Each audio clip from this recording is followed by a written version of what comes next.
tengok the slide? Just go to chat.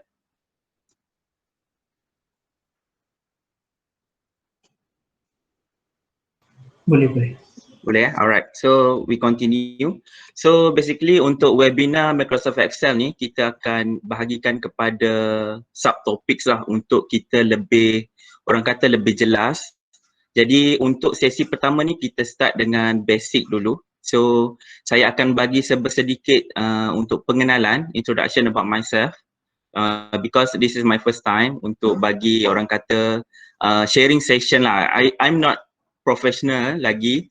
Nak kata professional tu bukan, because saya sekadar ingin berkongsi sedikit ilmu dan juga ingin orang kata nak berkongsi pengalaman sebenar menggunakan Microsoft Excel dalam dunia pekerjaan. So saya harap ilmu ini bermanfaat untuk semua, especially untuk students, kerana saya yakin dan percaya Microsoft Excel ni sangatlah bermanfaat dalam kerja seharian, sama ada dalam assignment, projek ataupun untuk kerja di masa akan datang.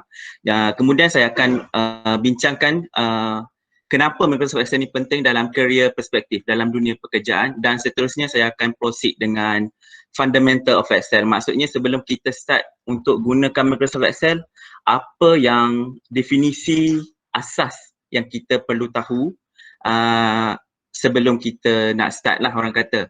And then topik kita untuk hari ni kita bagikan kepada 3 topik utama. Yang pertama kita akan go to basic creating formula. Maksudnya formula-formula basic yang kita boleh guna dalam Microsoft Excel. So kita akan tengoklah the function wizard, apa yang ada dan apa yang common formula yang kita guna dalam kehidupan seharian. And then next thing is formatting. Dekat formatting ni saya akan explain dengan lebih details dari segi macam mana kita nak insert shapes, arrows dan juga ada graphics dalam Microsoft Excel. And then macam mana kita nak hide the data, sebab mostly bila kita kerja dengan Excel kita akan hide data, right? So kita akan hide, kita akan unhide. And then macam mana kita nak sort data, macam mana kita nak filter data. And then the last one is the conditional formatting. Macam mana kita nak guna conditional formatting untuk certain data for our analysis dan juga untuk come out dengan some insights ataupun some information lah. And then macam mana nak buat data bars dan also the data icon sets. And then the last part kita akan cover on the macam mana nak masukkan gambar, masukkan shapes dalam Microsoft Excel, dan seterusnya macam mana kita nak create simple charts ataupun combo charts, and then macam mana the final output kita nak link dengan Microsoft PowerPoint. So this is basically our overview for today punya session lah. So the next pula kita akan focus on intermediate and then advanced. It's more details lah later on. Before I proceed lagi, I nak perkenalkan okay. Boleh tengok slide? Double check. Boleh. Alright. So my name, full name Muhammad Khairul Anwar bin Mahasan, atau nama ringkasnya Muka. And then saya start sharing on Microsoft Excel dekat TikTok since MCO lah, because tak ada apa nak buat, so saya ada free time, saya ambil inisiatif untuk berkongsi tentang sedikit tentang tips and tricks menggunakan Microsoft Excel. Because kalau kita tengok syllabus dekat universiti ataupun dekat internet, is memang banyak benda yang kita kena cover untuk Microsoft Excel. Tapi apa yang kita boleh apply dalam kehidupan seharian kita ni, kita boleh guna shortcuts dan juga some tricks lah untuk jadikan kerja kita lebih cepat dan efektif. Jadi that's why saya come out dengan simple video, 1 minute, 2 minutes video untuk ajak orang and then untuk orang kata create the awareness lah tentang kepentingan Microsoft Excel, especially untuk small business owner, because kita tahu ramai yang hilang pekerjaan, ramai yang start small business. Jadi this is the key things yang mereka perlu ada, at least dapat buat financial statement sendiri, dapat buat orang kata report, finance, sales report sendiri, semualah. So this is very important. This is my contact for those yang tak kenal, nak kenal dengan lebih dekat ataupun nak follow my TikTok channel, boleh scan this barcode.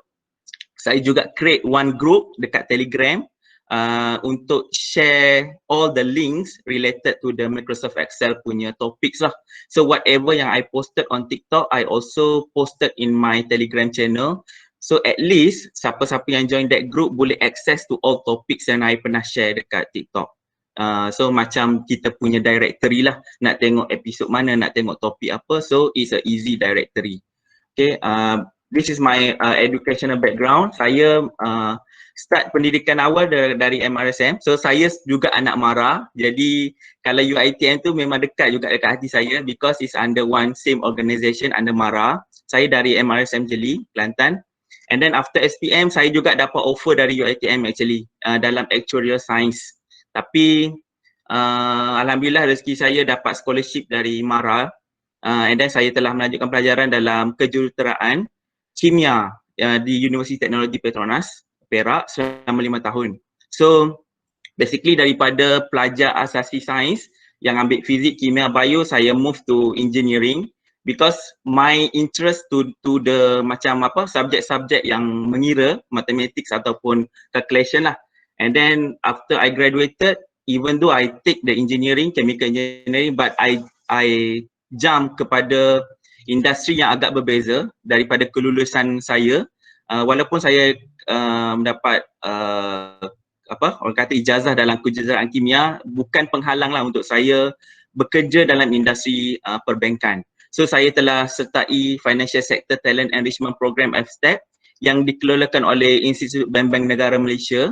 So dari situ saya telah mulakan kerjaya saya. Sekarang ni dah masuk dalam 8 hingga 9 tahun lah kerja di salah sebuah bank di Malaysia. So that is a bit about myself. Kalau tanya background, saya memang lain background. Saya belajar lain, saya kerja lain. Tapi saya rasa benda ni jadi diversity. So ilmu kita memang belajar lain, kerja lain is okay. Jadi untuk adik-adik student juga, untuk yang masih di universiti, jangan risau pasal kerjaya because you just need to follow your passion. Alright. So pasal pekerjaan pula, saya start dengan industrial training dekat AMD Penang. Kalau tahu AMD ni dia create manufacturing untuk create the computer punya stuff lah. Alright. And then dari situlah saya start belajar more on Microsoft Excel. Dekat situ saya kena collect data every day. So dari situ saya kena buat analisis, kena come out dengan chart semua, control chart, bar chart semua, everyday report. And then kita ada weekly report, kita ada monthly report. So dari situlah minat saya start tentang Microsoft Excel. And then after accept training, masuk pula dalam industri perbankan pun sama. Saya kena buat report. So bila kerja kita melibatkan report, melibatkan banyak data, so kita ada macam satu, orang kata ada satu usaha untuk kita belajar dengan lebih mendalam tentang Excel because bila kita deal dengan banyak data, big data, data yang banyak hari-hari, bulan-bulan, setiap minggu, setiap bulan kan. Jadi kita try to figure out macam mana kita nak permudahkan kerja kita untuk percepatkan kerja kita. That's why I buat research dekat YouTube, dekat internet semua, macam mana nak guna shortcut. That's why saya come out dengan sendiri punya cara lah macam mana nak buat shortcut ini itu because kita nak cepat dan kita nak hasilkan kerja dengan lebih efisien. And then my background dalam kerja juga, saya mostly related dengan reporting lah. First dengan risk analytics, and then follow to the IT risk, control dan juga assurance. Dia also macam kita kena control the environment and then buat management reporting juga. And then currently I'm working under business management and reporting, still reporting, so still kena deal dengan a lot of data and then come up with the analysis and reporting for the higher management lah. So this is basically a simple introduction about myself. Jadi dari segi career perspektif pula, kenapa Microsoft Excel ni penting? Because kalau saya sendiri, personally saya rasa Excel ni macam alah, ada simple tools je under Microsoft. And then Microsoft Word, Microsoft PowerPoint, Microsoft Excel ni biasa, budak-budak sekolah pun boleh guna. Tapi kita tak tengok the significant value that the Microsoft Excel can give to us. Dia boleh mudahkan kerja kita, and then the tools is free, banyak yang kita boleh buat. Okay, so dari segi career pula, actually kalau tengok dari dulu sampai sekarang, Microsoft Excel punya demand is never ever stop. So the demand is still ada, even daripada data entry sehinggalah kepada data scientist and data analyst. So daripada kerja paling bawah, even kerani pun at least kena tahu sedikit pasal Microsoft Excel. Hinggalah ke pekerjaan profesional seperti data analyst dan juga data scientist. Semua perlukan at least lah the foundation of the Excel itself. Jadi saya boleh kata kat sini Microsoft Excel ni boleh katakan hit list for the employers. Kalau perasan dekat resume also, people will put Microsoft Office punya skills dalam dia orang punya weightage lah, orang kata. Tengok skills kita dekat mana, tahap mana.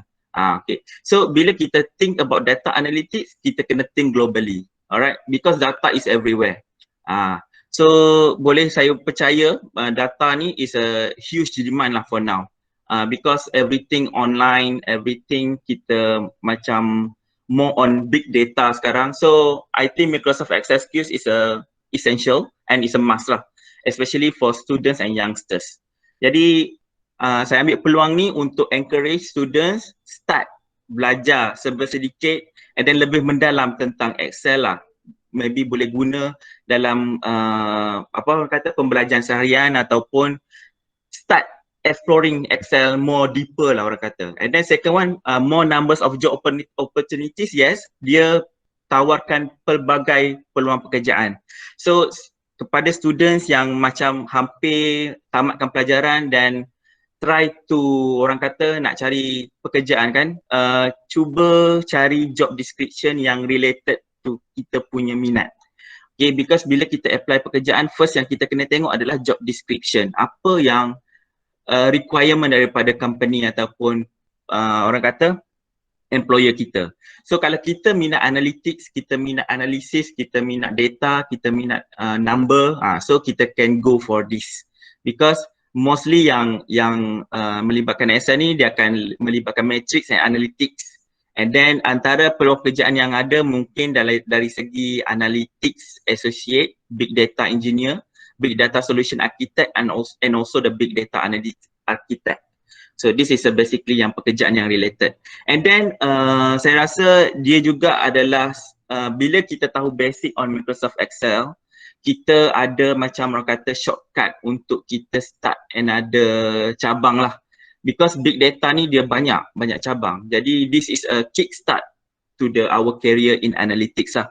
Because orang-orang yang suka orang kata apa research, yang suka tentang data, so yang ada kepakaran dalam analysis capability, rasa boleh go for this. Okay. And then dari segi salary, boleh saya katakan is a competitive world now. Jadi apa yang kita perlu ada adalah persiapkan diri kita dengan skills-skills yang penting macam ni lah. Jadi kita kena differentiate antara kita dengan candidates lain, because we know the challenging world right now, everybody lost their jobs. Jadi especially yang fresh graduates memang kompetitif. Kita kena compete dengan orang-orang yang dah ada experience yang nak masuk dalam dunia kerjaya. Jadi yang graduates dengan yang experienced workers yang lost job kena compete together untuk get the job. That is the tough job for now lah. Tough challenge orang kata. Jadi okay, but then you kena persiapkan diri dengan skill-skill additional macam ni lah. Get your orang kata dapatkan pengetahuan dengan lebih mendalam pasal ni. And then the last one I think for the future growth. Because once you start dengan Excel, you dah mahir, you can go for the next level. What is the next level? Maybe on the big data training. Sama ada, dia banyak lagi. Dia ada Python training, dia ada macam Tableau, dia ada business, orang kata intelligence ataupun the artificial intelligence tools. So moving forward, dia akan a lot lagi. Bila you ada basic on Excel, you akan guna this knowledge. Macam mana you analysis data dalam Excel, you boleh apply macam mana untuk implement dalam artificial intelligence ataupun business orang kata business intelligence tools. Alright, so this is basically the career perspective. And then just to share, especially to all audience here, especially students lah, saya nak share yang ni the latest list, the Malaysia's top 10 most attractive employers to work for in 2021. This one is a new listing. So top 10 company yang korang boleh hunt for the job lah, maybe yang dah graduate nanti boleh search for this top 10 companies lah. Jadi Maybank listed as a top 1 lah for the overall, and then Google, Microsoft, Petronas, Shopee, Intel, CIMB, Shell, Celcom dan last kali PwC. So in term of nature of the business is macam mix lah. Macam Maybank and CIMB is the banking industry. Macam Google and Microsoft macam more to IT side. Intel also. Macam Shopee is the online platform, right? Is the e-commerce. Macam Petronas kita tahu is a minyak, okay? The oil and gas. So Celcom pula more on telco, and then PwC macam more on consultancy. So this is the top 10 companies yang offer the jobs untuk tahun ini dan tahun depan lah. The job vacancy is there. So you can hunt for these 10 companies kalau rasa berminat. And then yang boleh kita katakan, this is the 10 place yang orang kata yang either yang graduates ataupun yang fresh graduates ataupun yang employees suka bekerja. So this is they come up with this award, the top 10 most attractive employers. Alright, so this is my just sharing lah. Okay. So next kita akan proceed. Before we proceed dengan Excel, kita kena tahu Excel ni fungsi dia untuk capture the data. Alright. So even kalau kita kerja clerk ke ataupun data entry, kita kena orang kata guna Excel ni untuk capture data. Kita key in. Contoh hari ni apa? Contoh saya sebagai business owner, saya akan track hari ni berapa sale. So next day apa sale. So at the end of the month saya dapat the monthly report. Saya akan collect every day sampai every month, and then sampai ke hujung tahun. So saya akan dapat full set of data dari Januari sampai Disember. So daripada data itulah saya akan dapat buat analisis untuk dapat insight for the whole year. So kita tengok why the data is important. Because this is a few quotes yang saya nak share yang related to data. Because bagi saya ni ada antara quote-quote yang menarik, yang bagi saya interesting lah untuk saya share berkaitan dengan data. So dari sini kita kena inculcate lah kita punya culture that data is very important. So because bila you buat analisis you kena must understand garbage in, garbage out. Maksudnya kalau you key in the sampah sarap, maksudnya the output that then later is a sampah lah. So that's why the data is very important. Start daripada beginning, data entry pun you must ensure that data is accurate, data is correct. Okay, so that during the process, during your analysis, data dah clean, dah bersih. So bila you buat analisis, the hasil dia, the outcome is clean, and then the insight is correct and accurate. That is an important part of data. Dia kata without information, but you can have data without information, but you cannot have information without data. Because you kena understand what is data, what is information. Basically data is the single punya input dia. Sama ada date, dia ada satu input. And then the sales value dia ada satu input. So actually data is the individual punya input, but then information is the combination of everything. Jadi that is the difference between data and information. Dan dia kata without data you are just another person with an opinion. So kalau masuk dalam dunia kerjaya, kita kena ingat bila kita nak argue with the other colleagues ataupun with the higher management ataupun our bosses, kita nak argue, kita must argue with the facts. Okay, we must argue with facts. Kadang-kadang bila kita bagi opinions, is not strong enough untuk kita justify kita punya findings ataupun kita punya recommendations. Jadi that's why the analysis part very important, because daripada data-data yang kita ada, kita cuba simpulkan dalam bentuk graph ataupun charts. So kita present to the boss, kita kata this is the result, this is the current condition, and so barulah kita boleh bagi recommendation untuk action. Then the next one is the goal is to turn data into information and information into insight. So this is related. Daripada data, kita akan proses jadi information. Alright, daripada information, finally kita akan come out dengan chart. Semua tu is called insight. So this is very important lah. Dengan Excel kita boleh capai this objective. Alright. So then the ultimate purpose of collecting of the data is to provide a basis for action or recommendation. Okay, next. Dia kata even marketing, even you are not working in the banking industry, you working in the marketing industry also, even marketing industry also very orang kata sangat pentingkan the data, because dia kata marketing without data is like driving with your eyes closed lah. Maksudnya macam kita buta sebab tak ada insight. Alright, and then yang ni paling saya suka, because sekarang kita tahu the new oil is not oil, the data is the new oil. Alright, maksudnya sekarang ni, dulu kita macam memang 100% the main commodity is the crude oil. Okay, kita punya main industry is the oil and gas. Tapi sekarang kalau kita tengok the atmosphere, orang kata kita punya current situation sekarang dah berubah. Most company more move to the digital world. So sekarang kita punya oil is data. So that's why one quote very famous now dekat internet, kalau you Google memang interesting, you boleh research on this article, data is the new oil, because we need to find it, extract it, refine it and distribute it and monetize it. So this is very important of the data, and then that's why kalau kita tahu the importance of data, so this is the nice quote actually, if data is the new oil, so I am an environmentalist. So maksudnya kita lah sebagai pengguna ni, kita kena decide which direction we are going to.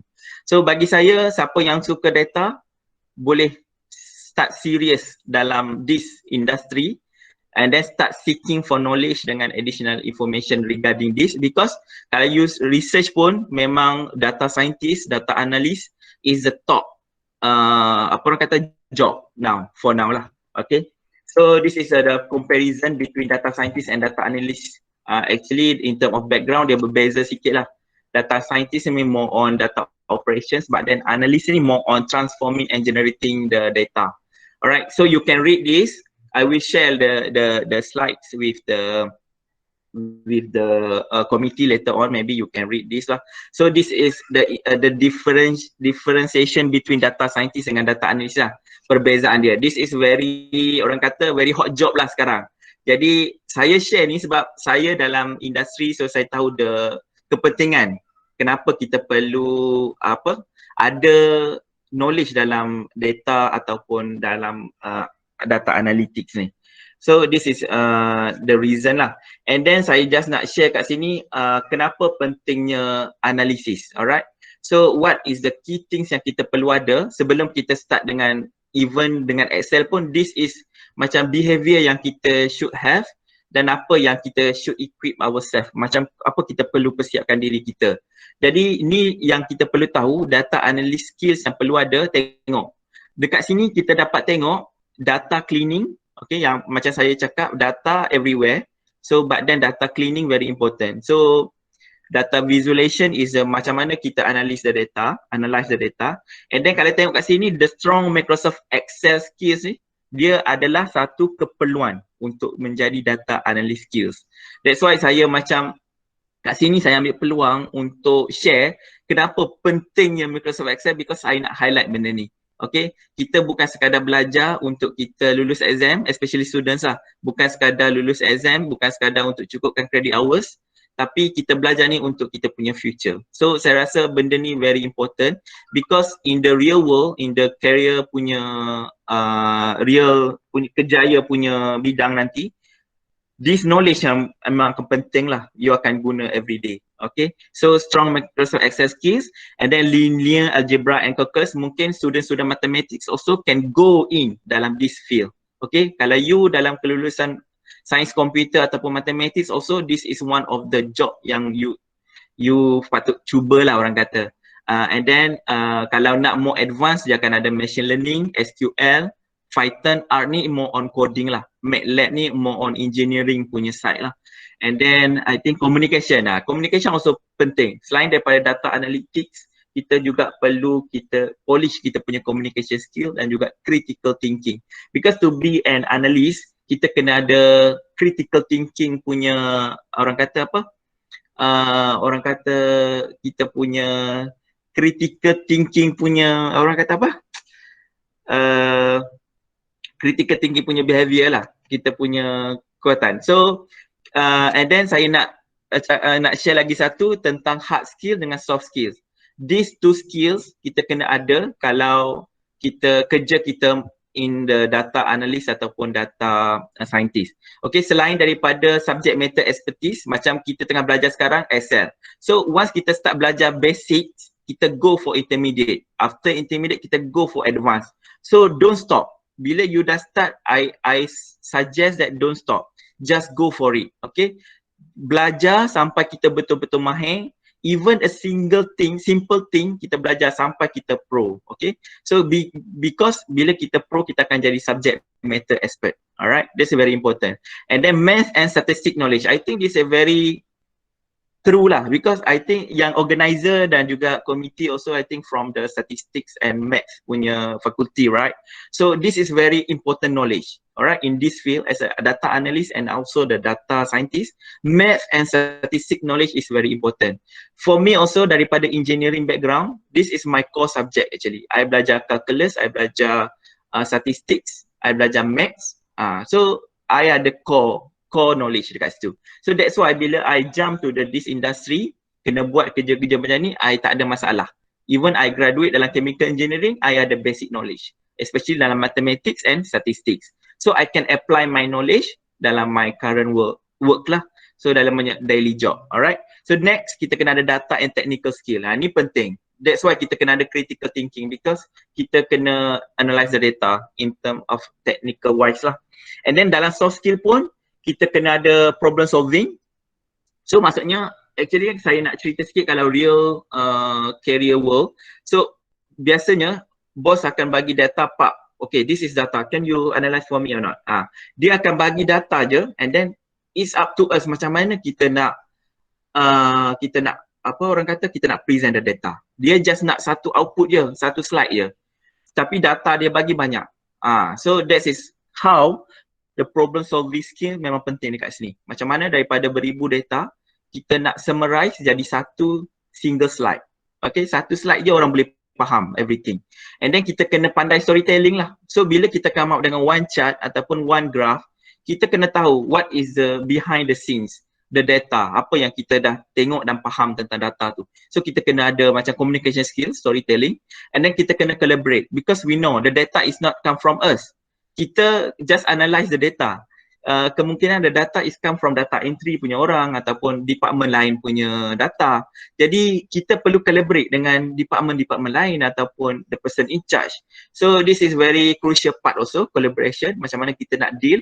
Because saya percaya, because sampai hari ni pun saya still hadapi masalah yang sama. Bila kita dapat data, kita akan ada satu problem, iaitu data is not clean, data is not accurate. So kita kena go back to the data owner, kena confirm balik, is it your data betul ke tak ni? Because I try tengok ada macam some error je. So bila kita buat analisis, kita akan find out ada error, ada mistakes, alright? And then kita kena ada curiosity lah. So yang join hari ni, even weekend yang join kelas hari ni pun good lah. You have one of the soft skill already. You ada curiosity nak tahu apa tentang Excel. And then apa yang new knowledge yang you should get from this session. So it's good lah. And then next, communication, and last one, creativity. Creativity ni penting. Tak semestinya kita budak seni ataupun budak kebudayaan baru perlu kreatif. Tak. Even dalam job yang perlukan technical skills macam ni pun kita perlukan creativity. Kenapa? Contohnya kita ada a lot of data. Macam mana kita nak create the very attractive dashboard ataupun very creative orang kata graph ataupun charts untuk present dekat orang. Because kalau you jadi bosses nanti, you tak akan tengok the lengthy punya slides ataupun orang kata the lot of data. You tak nak tengok serabut-serabut. You just want to a single slide, you nak tengok, oh, this is the performance right now, what is our actions and recommendations. That's all. Because bila higher level, dia nak tengok benda yang compact lah orang kata. Very compact, and then dalam shorter time dia boleh buat decision terus. That's a very important part lah. Alright.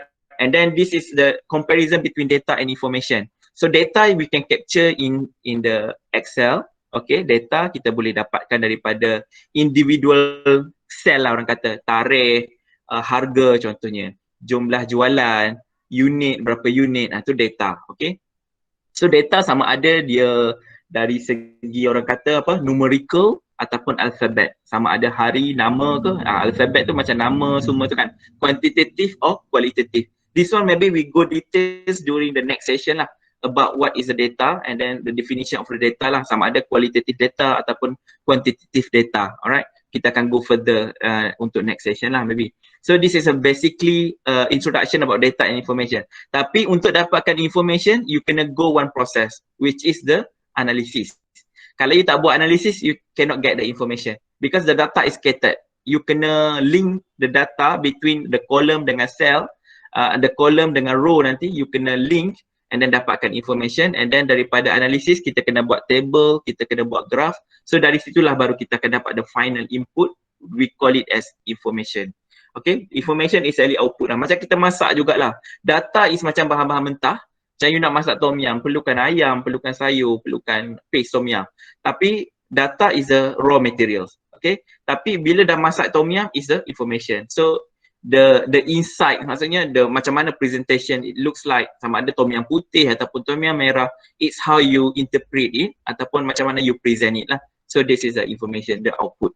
Okay, so saya rasa this is a simple introduction lah. Saya rasa information ni perlu kita tahulah, at least basic.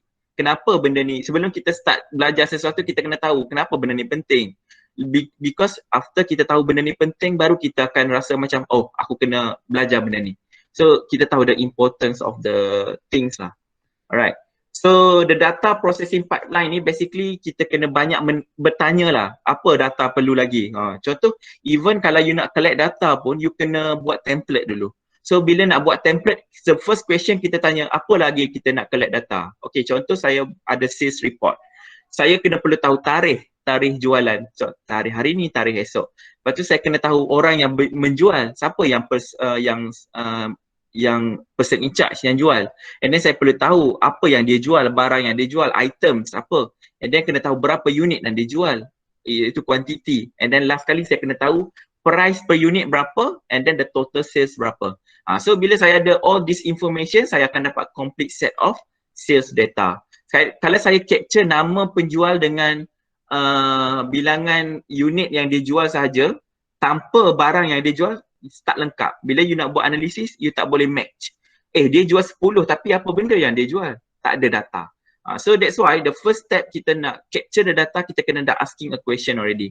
Apa data yang perlu ada dalam kita punya database? Alright, so dalam kita punya topik hari ni Excel lah. So sebelum kita start capture the data, kita kena buat template apa yang key fields yang kita perlu ada dalam Excel. Alright, and then the finding data, getting data, cleaning data. That's a very crucial part lah, the cleaning data. Alright, and then baru kita start analysis. So analysis akan start right after kita dah dapat clean data. And then last kali baru kita presentation. Alright, the last part is the presentation lah. Bila kita dah analysis, kita akan dapat the insight, the chart semualah, baru kita present. Okay, so basically this is introduction. Before I continue, ada any other question ke tak? Before saya continue untuk fundamentals. Any question from the audience?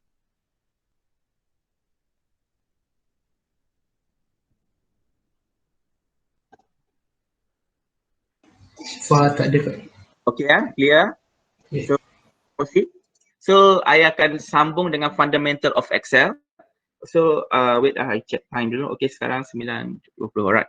So, kita go to the fundamental of Excel. So, basically bila kita buka Excel, kita kena tahu apa yang tools yang kita perlu ada lah. Contoh, bila kita buka the Excel, kita kena tengoklah interface dia apa yang penting. So, basically the first round, yang maybe the first log ni kita akan fokus on the fundamental. Kita akan tengok basic lah, mungkin semua dah tahu benda ni, tak apa.